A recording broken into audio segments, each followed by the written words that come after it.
I'm finding it increasingly hard to believe that even Rishi Sunak himself believes in his pledge to stop the boats. Certainly can't while he puts every egg in the Bibi, Stockholm and Rwanda scheme basket. It is not enough. Not even close. A turn-back policy, Navy boats in the Channel, severing the £500 million joke of a deal with Macron, and ultimately leaving the ECHR is what's required if he wants to stop the boats. But returning from his Californian holiday today, it just doesn't feel as if the PM has that degree of fight in him, despite knowing that his political future relies on it. Watch. What is this about? This is about fairness. It's about the unfairness, in fact, of British taxpayers forking out, £5 or £6 million a day to house illegal migrants in hotels up and down the country, with all the pressure that puts on local communities. We've got to find alternatives to that. That's what the barge is about. That's why we're committed to it. But more fundamentally, we've just got to stop people coming here in the first place illegally. That's why one of my 5 priorities is to stop the boats. We've passed tough new laws that, when they come into force, will enable us to do that. And we're already seeing numbers this year are lower than they've been in previous years. That's the first time that's happened. Look, I know there's a long way to go on this, but I am determined to fix this problem, and we are making progress, and people can be reassured that we will keep at it. Reassured that we will keep at it? Well, Prime Minister, I am not reassured. I'm sorry, but 500 migrants crossed the Channel on Saturday.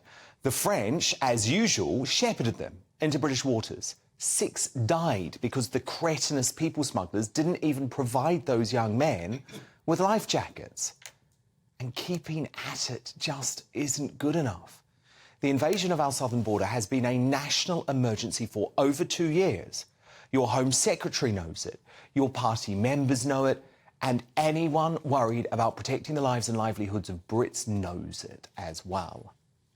As a globalist, a member of the globalist elite, Sunak still seems to want to think that the international community will somehow come to his rescue in this catastrophe. As if. Case in point, the EU today being exposed for disgracefully blocking a deal that would allow Channel migrants to be sent back to France. You won't be surprised to know that official records indicate the refusal came directly from one of European Commission President Ursula von der Leyen's most trusted aides, Bjorn Siebert, to the Cabinet Office's National Security Advisor, Sir Tim Barrow. As Conservative backbencher Danny Kruger said in response, "We have now tried legal efforts, technical fixes and international diplomacy in an attempt to stop the boats within the confines of European human rights law. If the EU won't consider a returns agreement, we will have no choice but to take back full control of our legal sovereignty." So the time has come for Sunak to get real. Time is running out. I mean, it may already be too late to make any significant change before the next election, but he has to try. And thinking France or the EU are going to help stop the boats is about as naive as thinking his new favourite singer Taylor Swift is going to invite her ex-boyfriend John Mayer around for a reconciliation cup of tea.